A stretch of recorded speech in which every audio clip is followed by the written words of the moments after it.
it's Amber. Welcome back to another Coffee Chat Sip and Sparkle Lounge.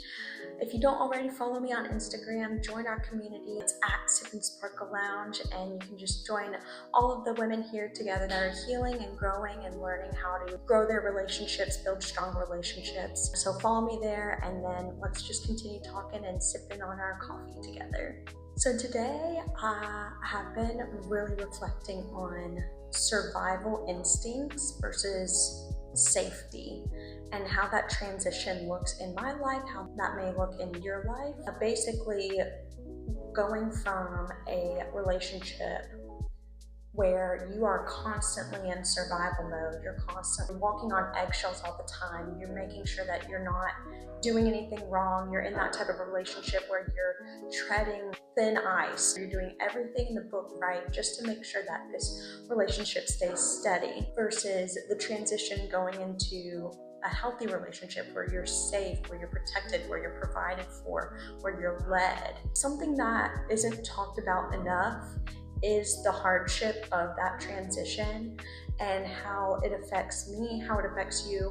It can really take a toll mentally, emotionally, on your body, my body, physically even. When you're coming out of survival mode, you're not constantly overthinking anymore. You're not constantly in overdrive or anxious. When you're walking on eggshells, you're always anxious. You're always treading light water.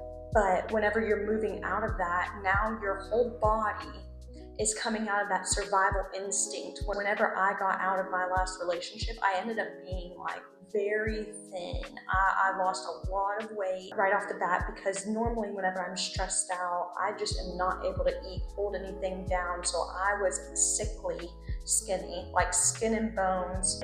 As I transitioned from that and I started to come out of that fight or flight mode, I was able to hold things down more, eat more, and I noticed my body was changing with that. Whereas I used to never gain weight because I was constantly in that fight or flight mode, I gained weight. But I have noticed that my mindset and my body has had to transition into that new, like, healthy version of myself where I don't even recognize myself, but in a good way. My mindset, I've had to recalibrate basically in this new relationship, this new healthy relationship, where I'm not constantly on eggshells or on my tippy toes or having to think of the next thing. I am in a place now where I'm able to, and I'm allowed to relax, and I'm allowed to just let him provide and protect me and love me and lead me. But it's loosening the reign of controlling the circumstances, controlling the environment, controlling everything around me to make sure it's picture perfect. Like, it doesn't have to be perfect in order to be healthy. And I think that's the mindset that I'm trying to move into now, that I'm transitioning into now. But also you could use this as, okay, well, if I'm experiencing these things in my relationship now, the survival mode, the fight or flight instincts, maybe use it as a guideline. Take some notes and just take it with you and just really think long and hard. Is this something that's healthy for me? Is this something that's good for me? If I'm constantly having to be the one to make sure that the relationship is steady, because any move I make or anything that I say may end up leading into them exploding. Just keep that in mind. Like, is this going to be healthy for me long term? Is this a safe environment for me? And safety is key. Safety is where your peace comes from. Safety is when you no longer have to be on 10 every single day. You can have your bad days. You can be sad, and you can, feel all of your emotions, and it's okay and it's safe to do so. That's the kind of safety I'm talking about. It's extremely hard, it's extremely difficult, but God never meant harm for us. He talks about in Jeremiah 29:11, He has hope and a future for us. He wants us to be protected at all times. He wants the desires of our hearts to be fulfilled. So whenever you're in those transition periods, and maybe you're not yet, maybe you're about to go through it, or maybe you already have been through it and you're realizing these things later on, where your body, your mind, your emotions, everything is getting to settle now. The piece of that relationship was because because it was always chaotic and you were trying to go into overdrive for that peace to be able to be consistent and to last. And now the peace is just given to you. That lifestyle, I promise you, is not boring. It's something that God always promises for us, is peace that surpasses all understanding. So you may not even understand the peace that's coming to you, the quiet. You're like, why is it so quiet? You don't have to create the chaos anymore in order to have that peace, in order to have that hope and that happiness and that joy. That all comes from a warm place. You don't want to be in a position anymore where you're having to be on 10. Like, you don't have to carry that relationship, because anything built on man's foundation is not going to last. The only thing that would last is the foundation of Christ, the rock solid foundation. If he doesn't bring it together, then it's going to fall apart. He never abandons you. He never forsakes you. And he always wants to be your closest friend and hold your hand through it all.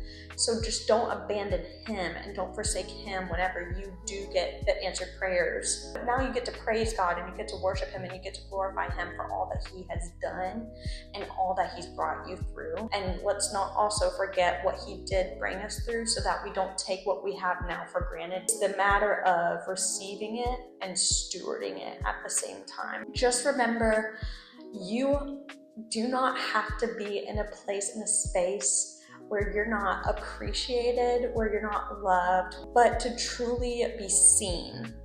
That is the place where you are safe, in a place where that person sees you, sees what you may be going through. They start to understand. Personally, I have been in all kinds of places and spaces that I know were not for me.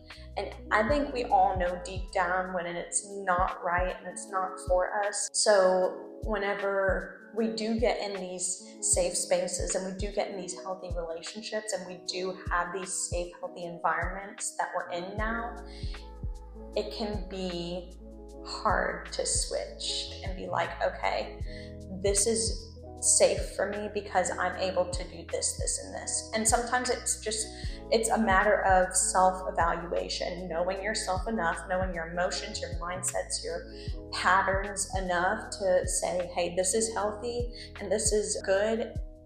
But also you don't want to bring old behaviors, old patterns that you used to use in your previous toxic relationships into this now safe and healthy one, because it doesn't work the same. You can't pour old wine into new wineskin. It just doesn't work. A lot of the times it can feel like, okay, well, maybe this isn't for me, the healthy, safe environment, because of your old mindsets. That may mean that there's old wounds that have not been healed. So just be comforted, be encouraged, know that when you are in the right, healthy relationship, you will know. Also be encouraged and be reminded that God does not give us anything that we're already qualified for. He chooses us. We are his chosen ones. He will provide the qualifications, because if he was to give us those things that we were already qualified for, we would get the glory, because we'd be like, oh, well, this was already on my resume. I already had these skills. God takes our resumes and he sees our weaknesses and he sees our strengths. He gives us blessings that we may not have the strengths in. That's where he works best, is whenever we are weakest. It's such a beautiful thing that when God gives us these many blessings, he shows us how to steward them along the way so that we will never fail. He will always provide a way. If God provides the blessing, he will be the qualifier. We don't have to be the qualified. So be encouraged, and until our next coffee chat.